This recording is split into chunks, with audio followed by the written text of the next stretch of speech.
Hello everyone, welcome to Communication of Chinese Costume Art. Last section, we have talked about the fourth part, the interactive communication in the Chinese costumes history. Now, let's move to the fifth part, the external communication of Chinese costume art. Now, let's move to the first lecture, Silk with a history of 5,000 years. As the first country in the world that invents silviculture, silk reading, and silk weaving, China has found half of the cut silkworm cocoon in 1926, indicating that our ancestors already knew how to use silkworm cocoon 5,000 years ago. A batch of silk fabrics was unearthed in 1958, 4,700 years ago. The warp and weft density of silk showed that the silk weaving technology at that time had reached a certain level. 3,000 years ago, there were written records of silkworm, mulberry, and silk in the inscriptions on bones or tortoise shells of the Shang dynasty.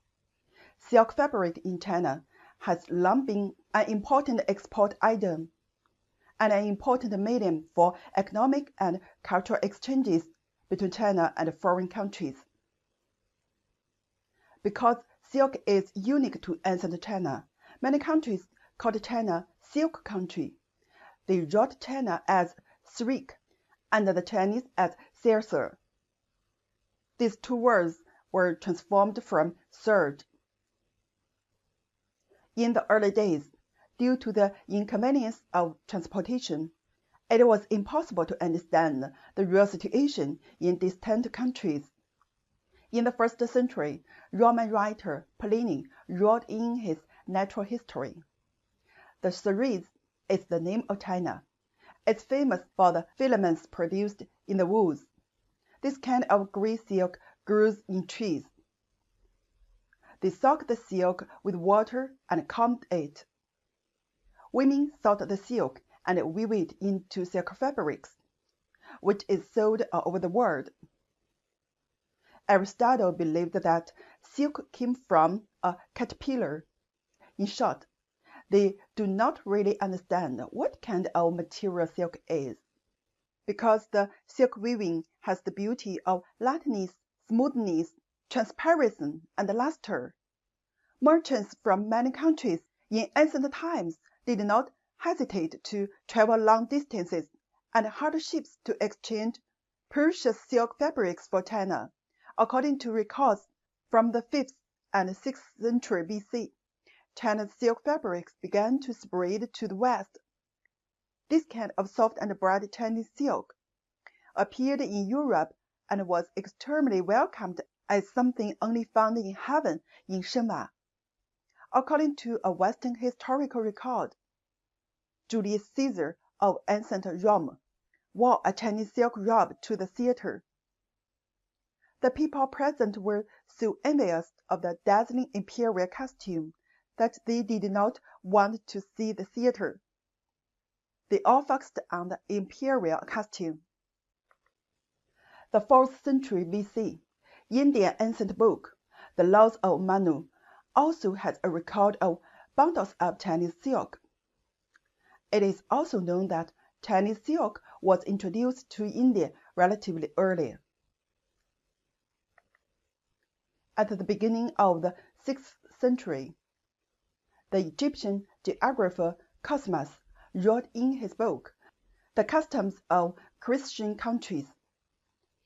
The state of Tinisna, 奇尼斯拿国, is the name of China. It's the farthest to the left.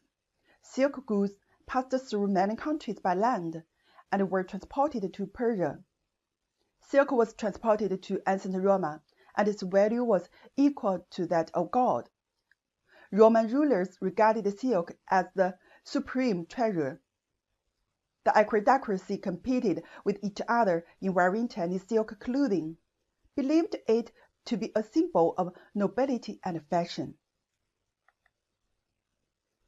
The road from Gansu and Xinjiang to the west has been quite famous. for its distribution of silk fabrics in China, so the Chinese and foreign historians has called it the Silk Road or the Road of Silk. In fact, the Silk Road has become a synonym for land transportation between China and the West. This Silk Road had two routes, north and south, in the Western Han Dynasty.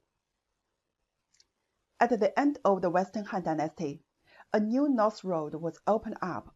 The south road started from Dunhuang and can reach Darouzhi, Anxi, now Iran, Tiaozhi, now Syria, and Daqing to the west, and Chengdu to the south. The north road diverges from Dunhuang and the south road and crosses the Congling to Dawan, Kangju, and Yancai. The new north road can reach countries on the eastern coast of the Mediterranean. In 1907, several pieces of silk fabrics of Han Dynasty were found in the feng shui site of Dunhuang's ancient Great Wall. One piece was inscribed with the words of origin, size, weight, value, etc.